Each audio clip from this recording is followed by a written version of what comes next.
আপনাদের আমাদের মতামত এই ব্রিজটা হোক। জনগণের ভোট নিয়ে আপনারা নির্বাচিত হয়েছেন স্থানীয় এমপি মহোদয় এবং আমাদের তারেক রহমান। আপনারা দেখেন এই নদীতে রশি ধরে টানার কারণে কিছু বাচ্চা পানিতে পড়ে যায়, সাইকেল নিয়ে কত বাচ্চা অতিষ্ঠ, কিছু মানুষ মারাও যায়। আপনাদের একটা সুদৃষ্টি কামনা করছি, দ্রুত এই বৃষ্টি করে দিবেন। দেখেন কি অবস্থায় যাচ্ছে, পোলা পানি নৌকা নিয়ে যাচ্ছে, একটা সাইকেল পড়ে যাচ্ছে, মানুষ পড়ে যাচ্ছে, বাচ্চা পড়ে যাচ্ছে, অনেকে মারাও যাচ্ছে। আপনারা দেখেন নদীটি, আপনাদের দেখানোর চেষ্টা করতেছি। নদী দেখাও, ঘুরে ঘুরে নদীটি দেখাও। তো কি অবস্থা, দুই পাশের নদী, এই পাশ ওই পাশ। আপনারা দেখতে থাকেন, আপনাদের কাছে একটাই রিকোয়েস্ট, একটাই ভালোবাসা। দেখেন নদীর অবস্থা, ওই দেখেন বালু তুলতেছে, ওই জায়গায় ভাঙা জায়গা, দেখেন এখানে পানি। আমি নামে যাই, আমি পানিতে নামি নামি আপনাদেরকে দেখাইলাম।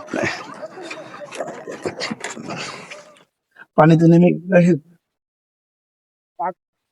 এটা পানি, এটা হলে নদী, করতোয়া নদী। এই নদীটা আপনাদেরকে দেখাইতেছি, এই যে পানি, এই দেখেন স্রোত, এই অবস্থা।